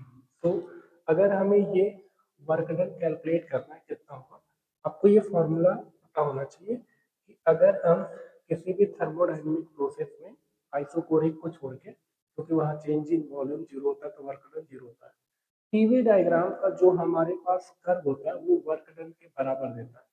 Work मतलब कि PV diagram का जो area होता है वो हमें work done के बराबर होता है, क्योंकि इंटीग्रेशन हमेशा एरिया देता है अंडर द कर्व। तो प्रेशर और वॉल्यूम के बीच का जो एरिया होता है, इनको अगर हम कैलकुलेट करें तो बेसिकली वो वर्क के बराबर होते हैं। अब ये वर्क अगर आप एक्सटेंशन करते हैं सिस्टम का तो पॉजिटिव वर्क होगा, कंप्रेशन करते हैं तो वो निगेटिव वर्क होगा। तो यहाँ पे देखिए, अगर हम ए टू बी चल रहे हैं तो एरो ऐसे बना हुआ है। एरो ऐसे बनने का मतलब ये है कि ये वॉल्यूम 2b से 3v0 हो रहा है, तो इसका मतलब वॉल्यूम इंक्रीज हो रहा है। तो ये क्या है, एक्सटेंशन है। तो यहाँ का जो वर्क डन होगा, जितना हमने रेड रीजन बना रखा है, ये work done is equal to positive होगा, क्योंकि एक्सटेंशन हो रहा है। बट ये जितने भी एलो रीजन है सी टू डी देखिए, यहाँ से यहाँ आने में वॉल्यूम में कंप्रेशन हो रहा है, और बी टू सी देखिए, यानी कि वॉल्यूम एक कांस्टेंट है। वॉल्यूम अगर कांस्टेंट है तो कोई भी वर्क डन नहीं होता है, तो बी टू सी में कोई वर्क डन नहीं है। बट सी टू डी में जाने पे हमें वॉल्यूम में कंप्रेशन मिल रहा है, तो वर्क डन हो रहा है बट निगेटिव हो रहा है। क्यों? क्योंकि वॉल्यूम कम हो रहा है। तो इसका जो एलो रीजन है वो हम एरिया अगर कैलकुलेट करते हैं तो वर्क डन जो है वो हमें निगेटिव मिलेगा। तो इसके करस्पॉन्डिंग में अगर हम कैलकुलेट करें, इसका एरिया आएगा बेसिकली ये इतना वी नॉट है और ये इतना पी नॉट है। तो A1 अगर हम बोलते हैं, A1 की value P naught into V naught है। और अगर हम इसे कैलकुलेट करते हैं A2 को, A2 अगर कैलकुलेट करें तो 2p0, क्योंकि इसका जो हाइट है वो 2p0 है, और ये जो हमारे पास विड्थ दिख रहा है वो भी 2v0 है, तो 2v0। इसका मतलब, लेकिन यहाँ पे हमें निगेटिव लगाना होगा। इसका मतलब माइनस का 4p0v0। वर्क डन एक स्केलर क्वांटिटी होता है, तो अगर हमें टोटल वर्क डन कैलकुलेट करना है, वर्क डन टोटल, तो दोनों एरिया को ऐड कर दीजिए, अलजेब्रिक सम। दोनों को ऐड करेंगे तो एक प्लस का पी नॉट वी नॉट है, माइनस का 4p0v0। तो इसका मतलब आंसर आएगा फाइनली 3 माइनस का p0v0। ये जो है आपको ऑप्शन 3 में दिख जाएगा।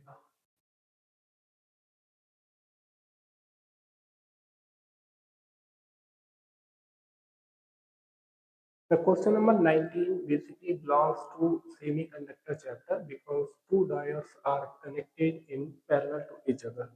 यहाँ पे हमें बताना है कि इस सर्किट में करंट की वैल्यू कितनी फ्लो करेगी। इसके लिए हमें पहले देखना होगा कि सर्किट के पास रेजिस्टेंस कितना है। ये सबसे पहले उसे आर इक्विवेलेंट कैलकुलेट करने से पहले जब भी डायोड आपके पास है तो उसको चेक करिए कि फॉरवर्ड बायस है या रिवर्स बायस। इसे हम पी टाइप कहते हैं, इसे हम एन टाइप कहते हैं। फॉरवर्ड बायस के लिए पी टाइप पॉजिटिव टर्मिनल से और एन टाइप नेगेटिव टर्मिनल से कनेक्ट होना चाहिए। यानी कि ये पी टाइप पॉजिटिव टर्मिनल से, ये भी पी टाइप पॉजिटिव टर्मिनल से, नेगेटिव वाला negative N type negative terminal से। इसका मतलब ये जो दोनों डायोड है वो फॉरवर्ड बायस में है। और जब फॉरवर्ड बायस में होता है तो करंट पास होने देता है, तो डायोड को हम बेसिकली एक शॉर्ट सर्किट लाइन से शो करते हैं। क्योंकि ये जो दोनों डायोड है इनके पास कोई रेजिस्टेंस मेंशन नहीं है, इसलिए हम आइडियल बोल सकते हैं। अगर आइडियल बोल सकते हैं तो दोनों डायोड को गायब करके सिंपल आप लाइन बना सकते हैं, जिसे हम शॉर्ट सर्किट कहते हैं। तो बचेगा दो रेजिस्टेंस, ये दोनों लोग आपस में पैरेलल में होंगे। जब दो रेजिस्टेंस पैरेलल में होते हैं तो आर इक्विवेलेंट की वैल्यू जो है R one into R two, यानी कि 20 और अपन में 20 लिखेंगे। मीन्स इसकी वैल्यू जो है वो 10 ओम आएगा। सिंपली आपको याद दे देना चाहिए कि जब भी दो रेजिस्टेंस पैरेलल में इक्वल होते हैं तो उसका आर इक्विवेलेंट हाफ होता है, यानी कि 20/2 10 ओम आएगा।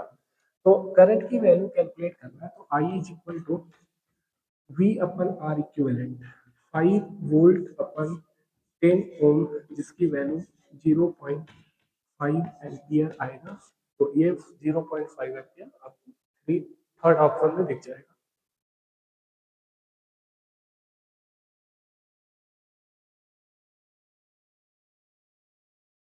28th number question belongs to gravitational chapter, जिसमें दे रखा है कि अर्थ के सराउंडिंग जो है एक सैटेलाइट ऑर्बिट कर रहा है। वो किसी ऑर्बिट में जिसका अर्थ के सरफेस से ऊपर हाइट है r/3। जो मास दे रखा है अर्थ का वो कैपिटल एम है और रेडियस ऑफ अर्थ आर है। सैटेलाइट का मास m/2 दे रखा है, यानी कि अर्थ के मास का हाफ है। तो हमें यहाँ पे सैटेलाइट का एंगुलर मोमेंटम कैलकुलेट करना है। एंगुलर मोमेंटम कैलकुलेट करने का फॉर्मूला होता है L is equal to mv/r। और अगर ये सैटेलाइट ऑर्बिटिंग कर रहा है तो इसके पास जो वेलोसिटी होती है उसको हम ऑर्बिटल वेलोसिटी कहते हैं। और वो ऑर्बिटल वेलोसिटी कैलकुलेट करने का फॉर्मूला होता है √gm/r। ग्रेविटेशन चैप्टर में आपको बताया जाता है कि ऑर्बिटल वेलोसिटी जो है वो उसके सैटेलाइट के मास के ऊपर डिपेंड नहीं करता। इसलिए ये जो मास है बेसिकली प्लेनेट का मास होता है, जिस भी प्लेनेट के सराउंडिंग में वो रिवॉल्यूशन करता है। तो अगर हम इन दोनों फॉर्मूले को मैनिपुलेट करके हम एंगुलर मोमेंटम को इस फॉर्मेट में लिखते हैं तो बेसिकली हमें ये x का वैल्यू बताना है कि कितना होगा, क्योंकि ये इंटीजर टाइप प्रॉब्लम है। तो चलिए देखते हैं। अगर हम l की वैल्यू लिखना चाहते हैं तो l इज इक्वल टू, ये एंगुलर मोमेंटम फॉर्मूले को यूज करने के लिए हमें बताया जाता है जो पार्टिकल सर्कुलर मोशन करता है उसका मास लिखते हैं, और जो उसका रेडियस होता है सर्कल का उसका सेंटर से आर के रेडियस की वैल्यू करते हैं। तो मास कितना है ऑर्बिटिंग सैटेलाइट का m/2। अगर हमें वेलोसिटी लिखना तो वेलोसिटी के लिए हमारे पास फॉर्मूला है कितना, gm अपन, ये मास बेसिकली प्लेनेट का मास तो m ही रहेगा, बट ये रेडियस सैटेलाइट का रेडियस होता है सेंटर से। सेंटर से रेडियस जो है वो हमारे पास डिस्टेंस ना तो r है ना तो r/3 है, ये r रेडियस ऑफ अर्थ है। तो इसका टोटल जो है हमारे पास रेडियस आएगा r प्लस r/3, जिसे हम इक्वेट करके लिख सकते हैं 4r/3। तो इसे हम यहाँ पे पुट करेंगे रेडियस ऑफ सर्कल, यानी कि 4r/3। ये हमारे पास b की वैल्यू हो गई, और r कितना अगेन उतना ही क्योंकि वही रेडियस है सर्कल का। तो 4r/3, ये क्वांटिटी जो चीज है वही डिनोमिनेटर में अंडर रूट में, यानी कि ये अगर कैंसिल आउट करेंगे तो ये अंडर रूट में आ जाएगा। तो इसे हम लिख सकते हैं कितना, m/2 और अंडर रूट में gm इंटू 4r/3, 4r/3। इस 2 को अंदर लेके जाइए तो 4, या फिर 4 को बाहर लेके जाइए तो कैंसिल आउट हो जाएगा। इसे हम लिख सकते हैं कितना, m अंडर रूट GMR और अपन में 3। देखिए इस फॉर्मेट में अगर दिख रहा है आपको तो x इज इक्वल टू कितना 3, आप जो है आंसर में लिख सकते हैं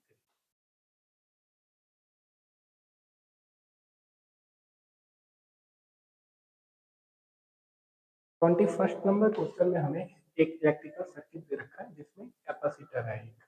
तो इसमें हमसे पूछा है कि कैपेसिटर में एट स्टेडी स्टेट पे चार्ज कितना होगा। एट स्टेडी स्टेट का मतलब होता है बहुत टाइम बाद जो है ये करंट जा जाके इस कैपेसिटर को फुल चार्ज कर दिया होगा। जैसे ही ये कैपेसिटर फुल चार्ज हो जाता है उसको हम ओपन सर्किट कहते हैं। ओपन सर्किट का मतलब वो ब्रेक हो जाएगा, करंट जो है फ्लो नहीं करेगा उसमें। तो ये करंट अगर यहाँ से रुक जा रहा है तो हम एट स्टेडी स्टेट पे नया सर्किट बनाते हैं। तो नया सर्किट हमारे पास कुछ ऐसा बनेगा कि ये ओपन सर्किट है कैपेसिटर का, रेजिस्टेंस हमारा वैसे ही रहेगा और हमारे पास ये बैटरी लगा हुआ है और एक रेजिस्टेंस यहाँ है। तो इस बैटरी का वोल्टेज हमारे पास 5 वोल्ट है, इसका रेजिस्टेंस हमारे पास 10 ओम है और यहाँ पे जो रेजिस्टेंस है वो 15 ओम है। अगर ये ओपन सर्किट है इसका मतलब ये वायर रहने का कोई मतलब नहीं होता है, इसको हटा सकते हैं। तो ये दोनों लोग आपस में कितना 25 ओम रेजिस्टेंस है। इसका मतलब आर इक्विवेलेंट की वैल्यू जो है R equivalent is equal to हम लिख सकते हैं 25 ओम। 25 ओम अगर इतना है तो इसमें करंट निकलने वाला जो करंट है वो आई की वैल्यू जो है हम कैलकुलेट करना चाहें। आई इज इक्वल टू वी कितना 5 वोल्ट और अपन 25 ओम। इसकी वैल्यू जो है 1/5 मीन्स 0.2 एम्पियर आएगा। इसका मतलब ये है कि बैटरी से निकलने वाला करंट जो है 0.2 एम्पियर है। अगर 2 एम्पियर करंट ही जा रहा है ऐसे यहाँ से 2 एम्पियर निकल रहा है तो इधर जाएगा ही नहीं क्योंकि ओपन सर्किट है। इसका मतलब इधर भी आएगा कितना 2.5 एम्पियर। बेसिकली इस स्टेट का नहीं बना सकते क्योंकि ये कैपेसिटर अभी हमने शुरू कर रखा है। जब कैपेसिटर नहीं है तब हम 2.5 एम्पियर दिखा रहे हैं। तो 2.5 एम्पियर जब जा रहा है तो यहाँ पे एक पोटेंशियल ड्रॉप होगा। वो पोटेंशियल डिफरेंस अगर हमें कैलकुलेट करना है उसे हम V बोल रहे हैं और V इज इक्वल टू लिखेंगे कितना V is equal to I into R. I की वैल्यू 0.2 और रेजिस्टेंस की वैल्यू 10 ओम। 10 ओम मीन्स हम इसको 2 वोल्ट लिख सकते हैं।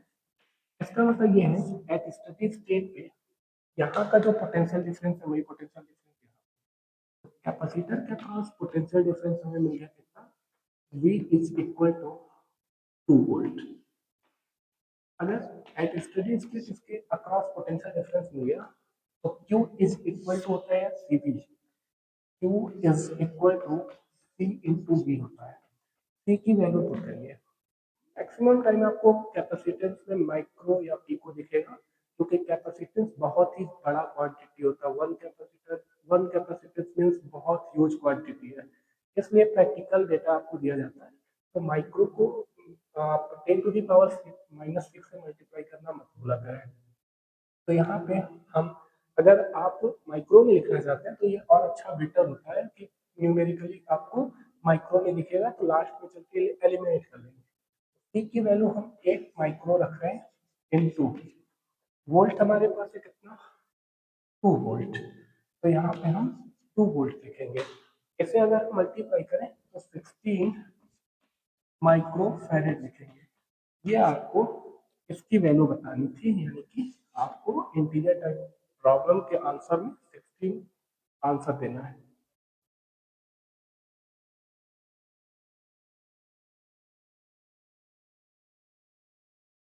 क्वेश्चन नंबर 22 में हमें एक कैपेसिटर दे रखा है जिसके अंदर एक डाइलेक्ट्रिक इंसर्ट करने के बाद उसका dielectric constant K equal to 1 दे रखा है।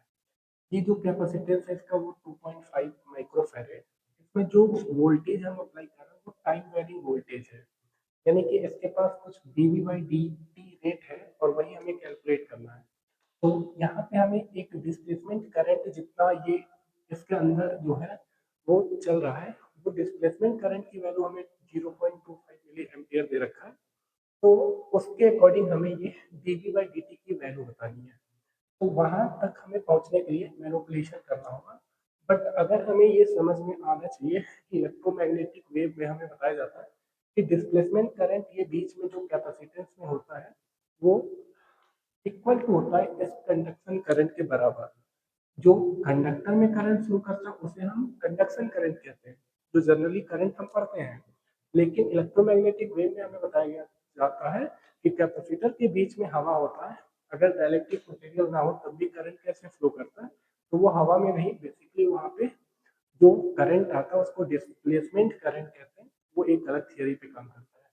ये के इज इक्वल टू 1 दे रखा है, तो इसका मतलब इसका जो कैपेसिटेंस है वो सी डैश हो जाएगा। सी डैश की वैल्यू बेसिकली होती है C dash is equal to K C होता है। तो C dash is equal to C है, कोई चेंज नहीं होगा इसमें। अगर हमें यहाँ पे पता रहे कि Q इज इक्वल टू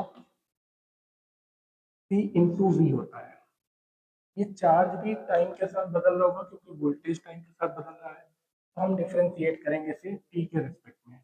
यानी कि लिख सकते हैं D Q by D T is equal to C constant है जिसे हम सी डैश बोल रहे हैं, और D V by D T लिखेंगे। यही हमें कैलकुलेट करना है। अगर ये हमें कैलकुलेट करना है तो ये basically D Q by D T जो करंट यहाँ पे फ्लो करता है वही आई जो है उसी को हम D Q by D T बोलते हैं। अगर ये D Q by D T है तो ये कंडक्शन ये डिस्प्लेसमेंट करंट के बराबर होता है। इसका मतलब हम इसे आई डी लिख सकते हैं। आई डी अपन C dash is equal to D V by D T. It means हम लिख सकते हैं D V by D T is equal to कितना आई डी की वैल्यू 0.25 इंटू 10⁻³ अपन अपन में जो हमारे पास सी डैश की वैल्यू कितना 2.5 माइक्रोफैरेड, 2.5 इंटू 10⁻⁻⁶। इसको अगर हम 100 से ऊपर नीचे सिंप्लीफाई करना है, तो सिंप्लीफाई करने के लिए 25 ऊपर और अपन में 25 इंटू 10 नीचे, इसको ऊपर लेके जाएंगे तो 10⁻³ मिलेगा। 10⁻³ ये कैंसिल आउट हो जाएगा और ऊपर 1000 नीचे 10, इसका मतलब ये जो है हम लिख सकते हैं 100। ये क्या कैलकुलेट कर रहे थे, rate of change in voltage, यानी कि वोल्टेज का रेट जो चेंज होगा वो वोल्ट पर सेकेंड लिखेंगे। वोल्ट पर सेकेंड, इसका मतलब यही हमें आंसर देना है। इंटीजर टाइप प्रॉब्लम है तो इसका 100।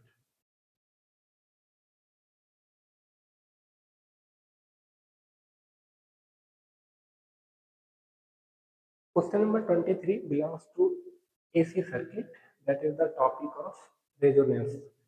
सीरीज आरएलसी नेटवर्क है और वो सीरीज आरएलसी नेटवर्क में हमसे पूछ रखा है कि ये रेजोनेंट एंगुलर फ्रीक्वेंसी की वैल्यू कितनी होगी।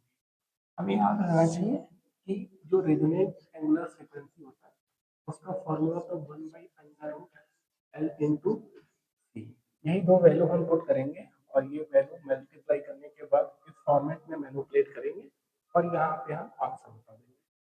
ये याद रहना चाहिए। नहीं याद रहता है तो आपको cos फाई ये बात पता रहना चाहिए कि जो हमारे पास रेजोनेंस कंडीशन होता है सीरीज आरएलसी नेटवर्क में, वहाँ पे power factor is equal to 1 होता है। पावर फैक्टर 1 का मतलब cos phi is equal to 1। cos phi is equal to हम लिखते हैं r by Z is equal to 1। इसका मतलब r is equal to Z होता है और जेड का फॉर्मूला आपको पता रहना चाहिए। जेड इज इक्वल टू होता है अंडर रूट में R square plus X L minus X C का स्क्वायर। अगर जेड आर के स्क्वायर है तो आर स्क्वायर और इधर लाएंगे तो ये तभी तभी Z is equal to R हो सकते हैं जब ये ब्रैकेट वाला क्वांटिटी जीरो होगा। तो इसका मतलब X L is equal to X C होता है और X L is equal to omega L होता है और X C is equal to 1/ओमेगा सी होता है। इस ओमेगा को इधर लाएंगे, omega square is equal to 1/LC, इस स्क्वायर को इधर लाएंगे, omega R is equal to 1/√LC। यानी कि ये फॉर्मूला अगर हमें याद है, सिंपली इसमें हम वैल्यू पुट करेंगे। एल की वैल्यू कितना 100 मिली हेनरी है, यानी कि 100 इंटू 10⁻³ इंटू कैपेसिटेंस की वैल्यू है 25 नैनो फैरेड। 25 नैनो को हम 10⁻⁻9 लिखते हैं। इफ 25 इंटू 100 सिंपली हम इसको लिख सकते हैं 2500, और 1/√2500 की वैल्यू होती है 50। ये 50 और इंटू में 10⁻³ और -9 10⁻12 होगा, जिसकी वैल्यू हम 10⁻6 लिख सकते हैं। ये अगर ऊपर जाएगा तो इसको हम 0.2 लिख सकते हैं, 0.02 इंटू 10⁻6। इसमें से 2 जीरो अगर इसको लेते हैं तो 2 इंटू 10⁻4। हर चीज हमने एसआई यूनिट में रखा था, तो ये भी रेडियन पर सेकंड में मिलेगा, जो कि इस फॉर्मेट में हमारे हिसाब से ये आंसर यहाँ पे वो आएगा। आप लिख सकते हैं।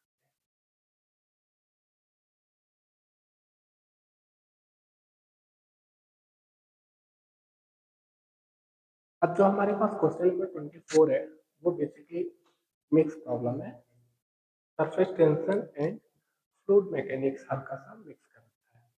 हमसे पूछ रखा है कि एक एयर बबल है, एयर बबल जो है वो एक वाटर सरफेस से एच डेप्थ बिलो इस एयर बबल के अंदर जो है कितना प्रेशर डिफरेंस होगा बाहर के सरफेस से, वो हमारे पास कितना होगा वही कैलकुलेट करके बताना है। तो ये इससे रिलेटेड डेटा हमारे पास दे रखा है, और इसमें हमें पी इन की वैल्यू जो है बेसिकली डिफरेंस बताना है। तो बाहर का और अंदर का दोनों हमें पता रहना चाहिए। बाहर का कितना है, बाहर का बेसिकली पी नॉट होता है, बट हम किसी बबल के अंदर जब जाते हैं तो प्रेशर एक्सेस होता है, यानी कि इंक्रीज होता है। तो वो प्रेशर कितना इंक्रीज होता है, वो अगर आपको कैलकुलेट करना है तो 3 केस होते हैं। जो बबल या ड्रॉप होता है, ड्रॉप का मतलब होता है, लिक्विड ड्रॉप का मतलब होता है जो आप पानी का बूंद भरा हुआ वो सॉलिड स्फीयर की तरह, तो लिक्विड ड्रॉप। लिक्विड बबल का मतलब जैसे गुब्बारा होता है पानी का, जो आप स्प्रिंकल करते हैं और फूकते हैं, बबल निकलता है, उसे हम लिक्विड बबल कहेंगे। एयर बबल का मतलब ये कि वाटर में जो आपको बबल दिखाई देता है चारों तरफ लिक्विड होता है, बस अंदर जो है वो हवा होता है, तो वो एयर बबल है। तो जब भी आप किसी अंदर जाएंगे, किसी स्फीयर के अंदर जाते हैं, बबल के अंदर या ड्रॉप के अंदर, तो प्रेशर का इंक्रीमेंट होता है। कितना इंक्रीमेंट होता है, लिक्विड ड्रॉप के केस में 2T/R, लिक्विड बबल के केस में 4T/R, एयर बबल के केस में 2T/R। ये टी क्या है, वो एक सरफेस टेंशन कांस्टेंट है जिसकी वैल्यू दे रखी होती है, यहाँ पे भी दे रखा है। तो यहाँ पे बेसिकली ये एयर बबल है। तो अगर हम बाहर का प्रेशर पी नॉट बोलते हैं, ये हमारे एटमॉस्फेयर का प्रेशर है। तो ये पी नॉट है। जब किसी लिक्विड में एच हाइट डेप्थ जाते हैं तो वहां पे इतना प्रेशर इंक्रीज होता है, ρ/G/H। ये आपको फ्लूइड मैकेनिक्स में डेरिवेशन में बताया जाता है। यानी कि इस पॉइंट पे जैसे हम आएंगे, यहाँ का प्रेशर हमें मिलेगा कितना, P not plus ρ/G/H, P not plus ρ/G/H। अब बाहर से जब अंदर जाना है तो प्रेशर इंक्रीज होगा। ये भी बेसिकली एक सिंपल सा रूल है, जब कंबाइन बबल होता है तो हम ये याद रखते हैं, कॉन्वेक्स से कॉनकेव साइड जब जाते हैं तो प्रेशर में इंक्रीमेंट होता है, कॉनकेव से कॉन्वेक्स साइड जब जाते हैं तो प्रेशर में डिक्रीमेंट होता है।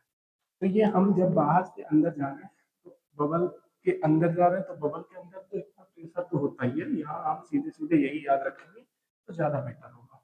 तो अंदर जाने पे कितना होगा, एयर बबल है तो 2T/R होगा plus 2T/R,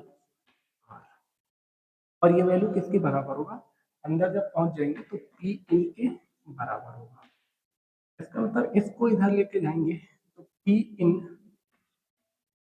in minus P not is equal to ρ/G/H plus 2t/r, और यहाँ पे सारी वैल्यू दे रखा है, यही हमें कैलकुलेट करना है। अगर ये कैलकुलेट करना है तो देखिए, रूट की वैल्यू डेंसिटी ऑफ बबल है तो कितना 10 to the power, sorry bubble नहीं, ये हमारे लिक्विड का डेंसिटी कितना, रो की value 10 to the power 3 water है ये, इंटू जी की वैल्यू आप 10 ले लीजिए, एच की वैल्यू दे रखा है कितना 20 centimetre, means 20/100 plus 2 into T की वैल्यू कितना लिखेंगे, टी की वैल्यू लिखेंगे, दे रखा है कितना 0.095, रेडियस की वैल्यू दे रखा 1 millimetre, radius is equal to 1 into 10 to the power -3 metre लिखेंगे। इसे सिंपली हम लिख सकते हैं कितना, 100 से 100 कैंसिल आउट और 100 बचेगा, इससे मल्टीप्लाई करेंगे तो 2000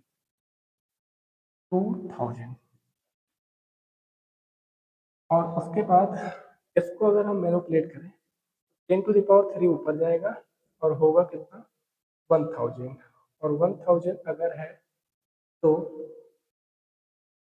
1000 अगर है तो लिखेंगे इसे प्लस 2 इंटू 95 और इसकी वैल्यू 190, यानी कि दोनों को ऐड करेंगे 2190 और ये हमारे पास इंटीजर टाइप आता है और यही आंसर भी है।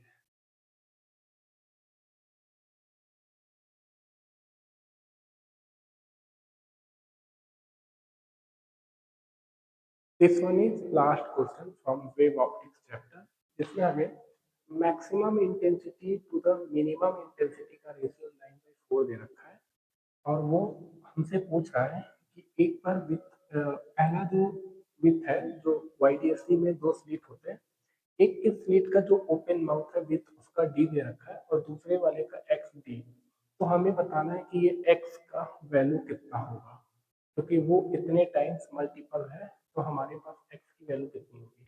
इसके लिए एक इंफॉर्मेशन हमें पता रहना चाहिए कि इंटेंसिटी जो है वो विथ के स्क्वायर प्रोपोर्शनल होता है, डायरेक्टली प्रोपोर्शनल।